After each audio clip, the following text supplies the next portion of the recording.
George Kilpatrick Inspiration for the Nation, celebrating people we feel good about. Eliot Boyce is our go-to law enforcement expert. Why? Because he has over 30 plus years. I want to get the number right. Is it 35? What's the number? 35 is the number. 35 years. 35. Yeah, yes, yeah. 35 years as a New York State trooper, non-retired. And there's a case in Syracuse, New York that has the community talking.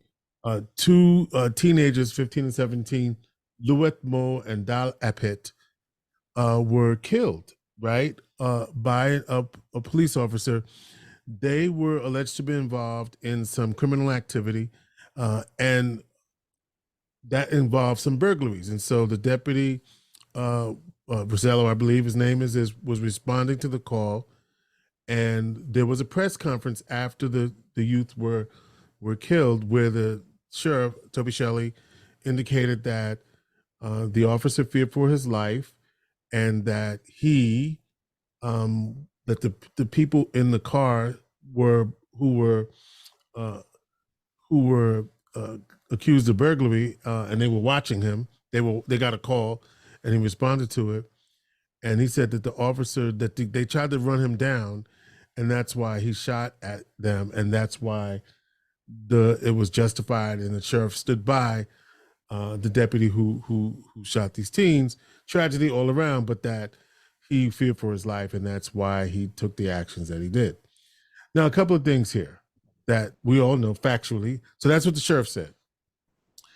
There was no body camera, although there is a body camera policy for the sheriff's department. There was no body camera.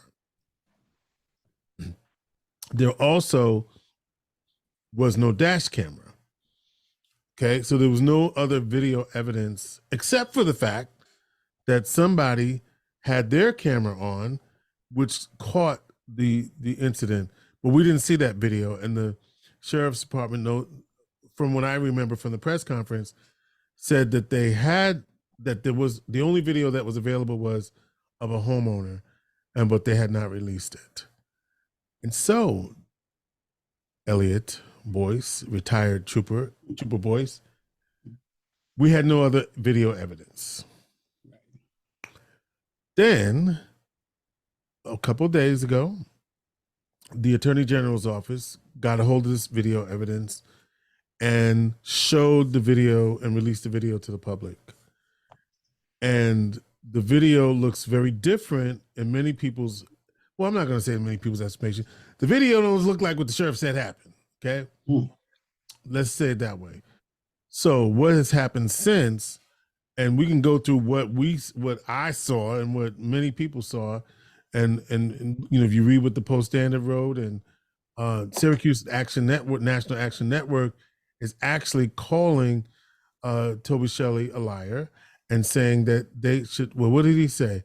It says, let me get it right. They said Sheriff Shelley alluded to, what Sheriff Shelley alluded to does not show what he stated during the press conference. In fact, it shows the exact opposite. Sheriff Shelley stated on camera that the video will show the officer feared for his life, had no option but to shoot. Are the words that he spoke, since we have seen the video, accurate, spot on, precise, and for many truthful? Yes, I want to get it right, because they didn't say he was that. It's just, when we look at what was actually said, it's different than what we said. So there are community activists that are calling for him to resign and all of that. So I'm trying to, did I leave anything out in terms of what? You seems like you covered it all. It's definitely a mouthful. I'm trying to get all of it like on the table. Now, I want to come to you, because let's talk about now you're the cop in that situation. Let's talk about what might you be fearing, thinking, whatever. Take me through those actions before we start to dissect this even further. Let's just do this first, George. Look, there's two teenage Black males that lost their lives. So condolences to their families. Yes. There's no way, shape, or form that anything we can talk about is going to smooth that pain. No. They didn't deserve the death penalty. Let's get that on the table as well. And then on the other side, you have a deputy who, woke up that morning thinking that he was going to go and serve the county Onondaga. And unfortunately, he's now placed in a situation where he chose to use deadly physical force. That's not something any police officer wants to do. So that's the other side. Now, when you start unpacking it, no individual that was not there other than that officer can actually dictate what actions they would take.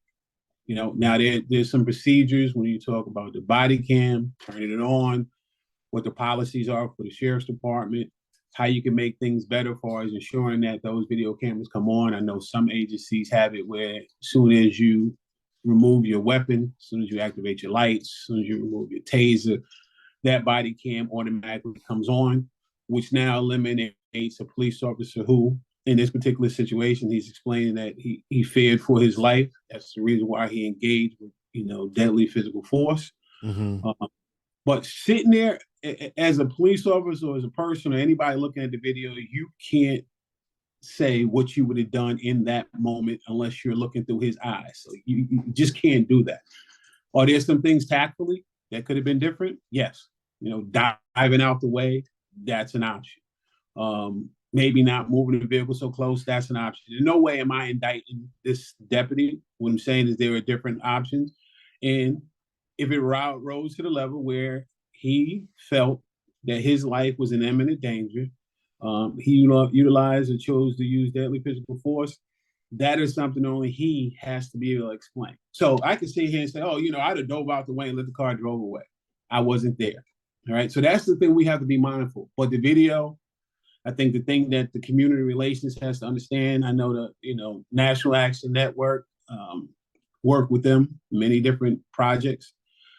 I get it. The sheriff is going to come out and be supportive of his deputy. That's all he can do, right? That's all he can do until all the facts lay out. I think when you talk about community, I think what the community really has to understand is we've had so many of these shootings that have happened around the country. It gets to the point where it's numbing. We have black males being shot by police officers. And because white officers dominate the police field, when you say white, everyone gets nervous, but dominate the field decreases the chances where it's going to be black on white. Problem with that is it just segregates the community in the sense of any police relations that has been built for, trying to reestablish good relationships, and it just ends up in a bad way. So going back to the shooting, the Attorney General's office, and this is key, the community for the longest time had no trust in the police department. I think what you have to understand, and I say police department, I say policing nationally. In New York State, the Attorney General's office comes in for any police-related death. So now you have a third party. You don't just have one police agency policing themselves. Makes police officers uncomfortable when they come in, but they tend to get it right. Well, let's look at, you're shooting into a car. Is that procedure? No. It all depends what your policy is. I know recently because of weapons of mass destruction, I know there was some rules and regulations changed across the state that basically say you can't engage a vehicle that you thought was going to create some type of deadly force to like a mass crowd. So there's some changes. Now, all depends what the policy is with the sheriff's department. Now, the sheriff's department may have a policy that says you can engage. The most important part here is the force that was being used against the deputy, and this is something that's going to have to be answered, was by the driver of the vehicle, right? So the person who's responsible for trying to harm him is the driver. The driver was not shot. All right. So I think that's going to be some of the questions that's going to be very difficult. And the rule really states and this is just for all police, you are responsible for every bullet that you release from your weapon, right? Every time you discharge it. And you have to be accountable for it. In this particular case, unfortunately, 2 teenagers that were passengers received those bullets. Now, again, there's going to be a lot of factors. There's going to be different angles. We only have one video angle. And please, I don't want anyone to think that I'm trying to soft toe this for the police agency. A lot of people would feel like that. Because let me, and I just wanted to pick that point up right there. Right. Because what the National Action Network is pointing out is that what we heard said doesn't match up to what we saw. Right. And that's the problem, right? Yeah. And we could fix it all kinds of different ways, but I can't see what you said happened justifies those kids being dead. No, look, there are other options that could have been taken. No, there's no doubt, and that's going to be the pieces to be picked apart. Like why didn't he just dive out the way and chase the vehicle? That a lot of times we, as society and citizens, we basically, we gauge our response or utilize our response based on what we see on TV. Right. Do I think two teenage males should be dead at this point in time? No. You know what? So let's get that on the record. No. But it's unfortunate. I wasn't there at the time, and no one else could put themselves in the place of what that individual, that police deputy, was seeing at that time. So now, what the sheriff comes out and says, he's going to be supportive of his deputy, and then move from there. That's the reason why you have an investigation. It's the reason why you have a third party. The Attorney General's office, Tish James, and her office will come in and do the investigation and review it, and that's what makes it. The community of Syracuse, you tilt your hat to them because they didn't go out and start rioting and tearing up the community like we've seen historically across the country, but they want accountability and they deserve accountability. And I believe the investigation is going to show that. The other thing that they also did was they released the fact that one of the teenagers had some contact with law enforcement, as if to say, we took care of somebody who had a previous record. Again, this happens so often when African Americans are victims of police shootings. We have to we go into their family history, what did they, basically we try to dehumanize the human that was harmed. Yeah, we indict, the victim is indicted. Yeah. By the media, by popular opinion, by sensationalization for the situation at hand, instead of looking at the situation as it is, right? So, is that unfair? It is. When you initially called me and talked about it, I heard about it, but I didn't want to look at the video because I've seen it so many times. And you're a cop, right? Yeah. You are a cop. Yeah, I'm a police officer, and all, I've said it before, get out. I don't need you in the profession. You make it look bad. Even though I'm retired, I still have to answer these questions, and regardless of what part of the state is. And I think the thing we do a lot of times also is, regardless of the situation, we automatically go to pointing the finger at what a person's history or past was. And I don't think it's fair. It should be on face value. Well, but when you read the article, we do that they to come black out a whole bunch of different ways. Yeah, right. Let's be clear. We do that to black people, right? That's when we go through all the what you did, what you didn't do, and who you did it to, and all of that. He smoked marijuana once before, got arrested for firecrackers, things along those lines. I guess, Eliot, I just don't know how. And I know there's a lot of nuance here, quite frankly, and Nan in their letter says, while there was definitely criminal activity involved that warranted law enforcement involvement, we believe that there's nothing that would have led to the deaths of these two unarmed people. And that's another piece to it, right? Mm-hmm. Unarmed. Yeah, it definitely unarmed passion. Look, this is a sad day all the way around. Okay. And again, having served on several national organizations, the Black organizations for policing, seeing this, should those two young men be alive? Yes. But again, we can't put ourselves in the shoes of the police officer. I think what's going to happen is, we're going to have policies that are clear and concise. I think in most cases, when you talk about the way articles are written, when you called me, I immediately went to look at the video, right? Mm-hmm. And then I started looking at the articles. And articles went from, two teens killed from, during a burglary, kids killed during the commission of a crime. Really, the commissions of a crime occurred previously. Right. Their actions at the time is what basically should have judged what happened in that particular situation, mm-hmm. right?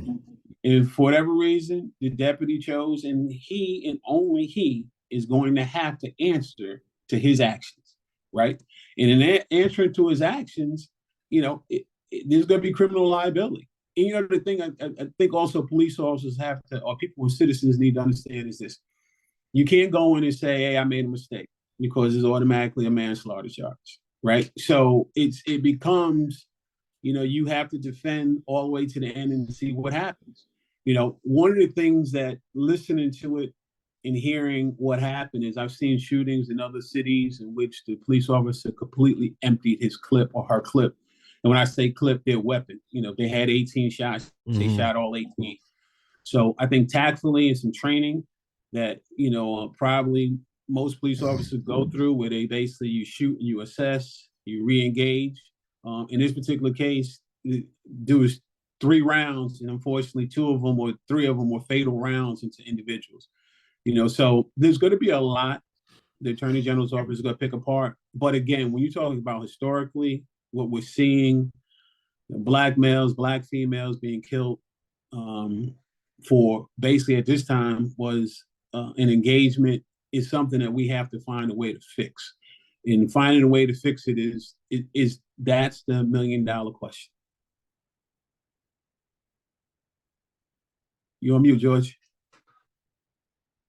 And this week, we also had the 5 Memphis police officers charged in the death, federally charged in the death of Tyree Nichols. And so we saw that play out on video as well. But here's what people... Then you have the female in Ohio. Yeah. That's what makes it chilling for police, police officers, because all the good police officers have the answers for the nonsense in Ohio. You put yourself in harm's way and then shoot into a vehicle. Now, that's one of the ones, again, you're not there to judge it, but that video there just basically says, what are we doing in the world of policing in certain places? Tactfully being put out of, being out of position, engaging with a shoplifter, which is a nonviolent crime, which is one of the ones I talk about all the time. And you're talking, just so we get on point, you're talking about the shooting of Takia Young, who was pregnant Black woman, was shot outside in a Kroger parking lot. This was in Columbus, Ohio. Columbus, Ohio, in which I've been down to Columbus, Ohio a couple of times. It's just, we have to get better. And again, in policing, in some of the things we do, as you see some of these videos from around the country. But I think also, too, is we have to understand there are a lot of shootings in the United States by police officers that don't get the sensation that things like this particular incident, where unfortunately 2 teenage Black males are no longer with us. It's just the way we sensationalize. It's bad for community relations, but we have to do better in policing. Talking about Eliot Boyce, retired New York State Trooper. I guess I just wanted to talk this out because the hypocrisy is so apparent. There was another, you've seen the wedding. Have you seen the wedding video? That's another video. I think that's the one you talked about, where the police officer was being assaulted and no one, kicked in the nuts, the whole thing, no one was shot. And I'm not saying that people should be. I'm just saying that you've got unarmed kids dead and you got people assaulting people without regard. Like, I know I'm going to be all right, and I'm just going to whip your behind. Yeah, it's look, it's a judgment call in which some police officers will choose. I'm not saying that people should be shot at all. I'm just saying we shouldn't be shot at all. No, look, George, I look, I'm with you. I'm with you. I'm with the community, and I also understand the plight of police. And policing is sure. I think I read one of the articles. Policing is dangerous, absolutely. Yeah, and what? And they under-resourced, understaffed. But in this particular case, you have a situation. We have 2 teenagers that are no longer with us, and when you look at the video that's available, is there a different option? I'm sure when this plays out, there'll be 10 different options in which someone will be able to articulate. The most important one is, how do we move forward in the future and be better? Because this family is going to mourn, or these families will mourn the loss of these kids. And unfortunately, we never think it's going to happen in our community. That it's going to happen here in Syracuse. Now we're faced with it. So the policies that are in place have to be improved. Without the body camera being in place, so people can articulate it and see what happened on a front view. That's going to be something that I'm sure the sheriff's department will revisit. But hindsight is difficult to be in the, looking at it from the back and saying what you would do. How do you get folks who happen to be white or who happen to be? I say that way because you look at some of the comments. The family's trash. You're a horrible father. You should have done this. If you have been the man is grieving, and these people are coming for this guy, right? Yes. Hey, okay. I give you one better, George. And you know what? Another reason why a lot of police officers don't read the articles because people who sit behind the computer are thugs, and they'll say anything. But a prime example of the reason why police in America is strained in situations like this is there was a case recently, and it popped up within the last 3 days. A Latino female was hit by a cruiser, and the union vice president is overheard saying, this life wasn't worth anything, or something to that effect. Right. So, that puts strain on policing. But people will say anything they want to say. And it is unfortunate, it is unfair. The only thing should be important is you have 2 young men that are now deceased. You have a police officer who did not wake up that morning with the intentions, I'm sure, of being the headlines of having shot at them 2 individuals. But now his actions are going to be judged. His split-second decision is going to be judged. And factually is, can it come down to the fact that he's going to be 100% wrong? Yes. But what we can't say is what we have done. There was a study not too long ago, and I say not too long ago, they got 30 years, and it may have been like 20 years ago. And they brought community people in, and they put them in similar situations as police officers would be dealing with on a daily basis. Yeah. And what you found was everybody from the community that was faced with those same challenges shot, and they shot nonstop. And more aggressive, right? More aggressive. So I just think before we again, this police officer, he's got some things to answer for. But I also think when you talk about community relations and building and passing accusations and passing judgment on the tactical things that were used, many of these people should put themselves in a situation, they'll find that they will react a lot different than they're talking. And it is a sad day. I'm not moving off that point. 2 young individuals, tactfully, if something different was done, realistically should still be alive. But there was a lot of choices that were made here. And those choices, unfortunately, ended up with deadly consequences. And I say that to say, for young adults that may hear the voice and, George Kilpatrick brings it to them straight. Listen, you can't go to a gunfight with a stick. You have to be prepared and make the right decisions, because at the end of the day, what's going to happen is they're going to say, look, you was not compliant. Not compliant is the buzzword in law enforcement of, okay, by any means necessary, we will try to resolve or stop this situation. So we have to be careful. It's played over and over again. It gets frustrating because having served in policing, and before I came on the show, I called my crew of police officers from around the country, predominantly Black officers, and they came in with some variety of different opinions. One guy said, look, I used to do these investigations. He's out of Rochester. I used to do these investigations, and the fact that, they were trying to run him over with the car is justified. Black female out of Delaware, she said the same thing, but different video cameras angles, depending on what the policies are. And then I called because you got to be balanced. And I called my white officer, good guy, down to earth, always gives me the down home opinion. And, he says, look, there's some procedures that was violated here that officers got to have to answer for his actions. It's going to have to play out. And the fact that the Attorney General's office has it should give Syracuse some calm, because it's not just in-house, and it's not an indictment saying the Sheriff's Department wouldn't do a righteous investigation, but it eliminates the question of was it done righteously, because you got a third party overseeing it. So it's interesting. So 2 of your colleagues saw an attempt to run him over.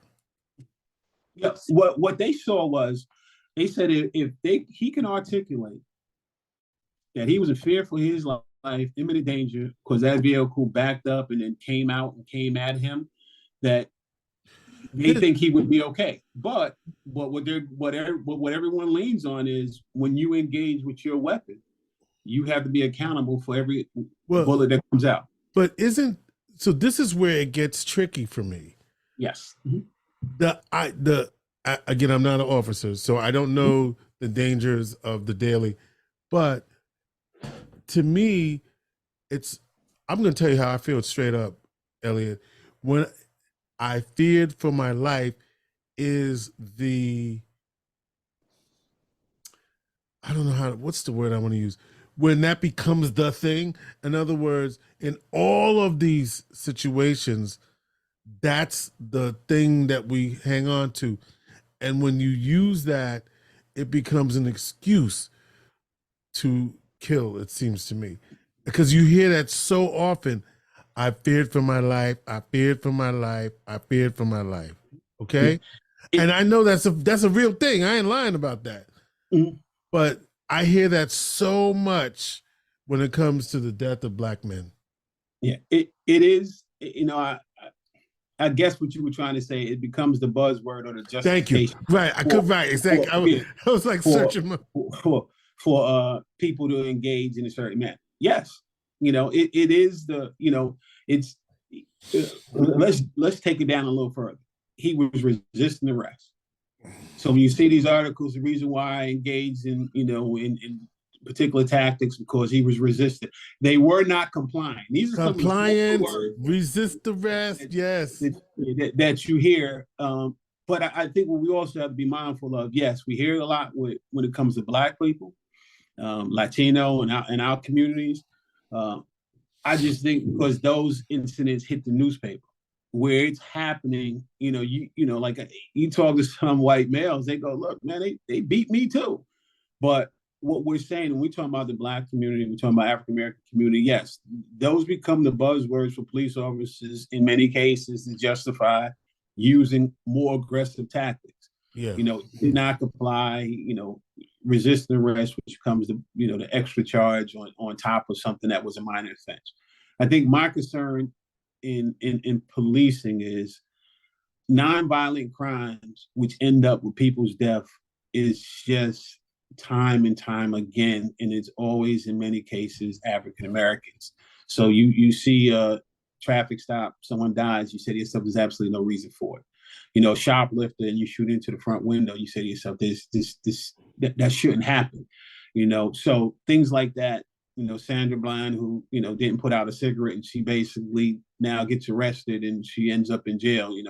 And then we don't know what happened. We don't know what happened. And you got Eric Gardner, for a menthol, allegedly selling Lucy cigarettes, and he's choked out. So nonviolent crimes, unfortunately, is repeating themselves. African Americans dying, and we need to get a hold of this, because this, now we're not even talking about the mental health piece, in which on both ends, from the community and from the police end. We have some police officers out there that are doing the job 18 hours a day, 12-hour shifts, trying to make ends meet, and, right. Financially. So they're wearing themselves out, which in some cases could create, that drunken fatigue and make them liable to make mistakes. So, but when it comes to the community, and when you talk about, I fear for my life, you're going to hear it.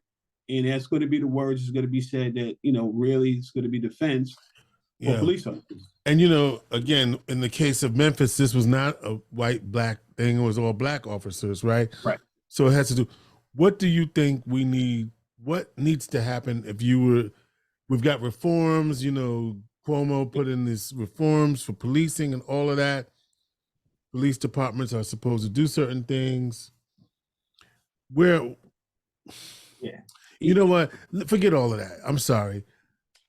At the end of the day, these two young men are dead, and whatever reforms ain't gonna bring those boys back. Not gonna bring them back. And it's sad, and it was preventable, and it didn't need to happen. Yeah. And there should be justice for them. Yep. And again, it has to play out. I'll tell you another factor that I was reading through one of the articles. It mentioned that The shooting happened in DeWitt, and they ended up driving all the way into Syracuse. That's going to be a factor too. I mean, before people get really upset and start, they understand the dynamics. And I'm just trying to, from what I hear and know, is if that officer or anyone was able to administer medical care to those individuals immediately, will they still be here? So that's just in my mind. I said to the driver, "What are you thinking? You burglary charge 2 kids that are harmed. You take them to the hospital, get them taken care of. We deal with it later." So right. that enrages me too. Because they still could be alive. And nobody's excusing the criminal activity that they were alleged to be involved in.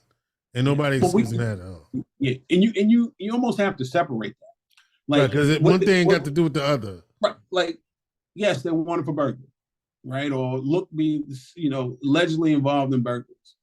But now you got to narrow it down to the incident where it happened. What are they doing at that time? And that's going to be the part in which, I believe that the deputy is going to have to answer. I know he's going to have to answer for, because the question is going to be, why are these 2 kids deceased? But when you talk about police reform, it's very important to talk about that also, George, because. So you do want to go there? We have to go there because it's really important. Police reform changed. It put a worse taste in the community's, palette for policing. And because of that, it's difficult to recruit Black and Latino and people from African American. And I guess officers in general, right? Officers in general. So now what happens is, the funding is reduced for tactical things, which I understand, I get it. But now you can't bring a George Kilpatrick or Eliot Boyce in because they're looking at what the community is saying. I remember when I first came on to be a police officer, I never wanted to be a cop. I was like, I don't want to be the police. But I came in, I got, Aaron Roberts, he's still around, Syracuse guy. He dared me. I took the test and I was able to stay firm in the field for years. But what's happening is, since we can't get people like George Kilpatrick, Eliot Boyce in, who sit there and basically explain to individuals what it's like to come from these communities, they're guessing. And we can't have people playing the guessing game with, say, for instance, individuals like myself from New York City. I grew up in Brooklyn, and you get a kid from Brooklyn who drives up to Syracuse University, and of course he talks fast, he talks with his hand, and he's just it's a different culture. It's a different culture that he comes across as aggressive. A guy like Eliot Boyce could say, "Hold on, he all right. He's just talking." So police reform, the simple message in the city of Syracuse, we need you to raise up police officers, the churches, the community groups. We need police officers. You need police officers from the city of Syracuse that are born and raised, that understand the culture, understand the community, and are going to hold the culture of the community up in these police agencies. Without that, what you're going to have is you're going to have individuals from the suburbs trying to understand people from the inner city. Can it work? Absolutely. But when it comes down to that, look, you treat your mama different, right? Because you look at your mama and you look in her eyes and that's your mama. But if you don't look like me, you might not treat that mama, George's mother, or my mother, in the same manner. So there's a lot of things that impact, how policing is done in America. Is it an indictment on all police? No. But we truly treat people that are different, like different cultures in a different way. They look like your family, you're more likely to treat them differently. And that responsibility comes for us in the community. Whether you could say training, I know you was doing some training with one of the police agencies. Look, George Kilpatrick is going to do police training all he wants, right? But at the end of the day, if he's teaching people to have their hearing aid turned off, then it's not going to work. Yeah. Well, look, Eliot, we will have to wait and see what the Attorney General says. Eliot Boyce, retired state trooper with the New York State Police. We're trying to make sense of all of this, but there really isn't any sense we can make. No. Look, George, it's going to play out. The city of Syracuse, FBI did a study not too long ago, and here's the key thing that we have to pay attention to. And what FBI basically said is, they did cultures. And one of the things with cultures, they said, Black people, If they're mad, you wait 5 to 7 days and they'll move on to something different. We can't keep moving on to something different. So we have to continue to support the families, support the process, support this change in the Attorney General's office. We have to support the Onondaga County Sheriff's Department, because guess what? They're not going anywhere. Right. So now we have to support them to make sure that what happened today or what happened on that day doesn't happen again.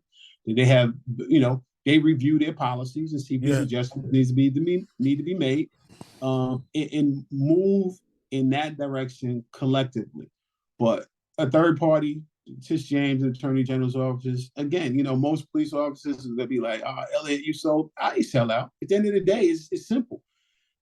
Leave no room for question. And I do believe the Attorney General's office will do that.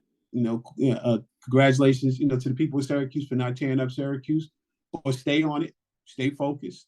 NAN is NAN. NAN is going to be direct and to the point, and they're going to basically call it as they call it. And the Sheriff's Department is going to defend his person to the end. So let's move forward. Let's watch the process. Now that you don't pull me into this, now I'm going to watch it. But I read the articles. There should be no indictments of individuals that are deceased. We can't do that. It's not right. It should be the topic at hand and move forward. But unfortunately, when it comes to Black people, because this is what we watch, this is what we track, we see it too often where their history or their past, their family's past is drug in, and it is not fair. This man should have opportunity to grieve. The families have opportunity to grieve. And, I see the Sheriff's Department does have a policy in which when someone's involved in a shooting that you off for 72 hours. So they're definitely taking care of the mental health of the agency. So there's a lot of things in here I see, but there's some factors that are going to have to be answered. Could he have made a different choice? And that's the only person that can articulate that is going to be that deputy, and he'll have his chance. Eliot Boyce, thank you for your insights. Mm-hmm. Appreciate it, brother. George, thanks for having me. Let's keep our eyes on this. I think that's what I take away from this. Yeah. Let's keep our eyes on it. Just keep our eyes on it. Yeah. Inspiration for the nation.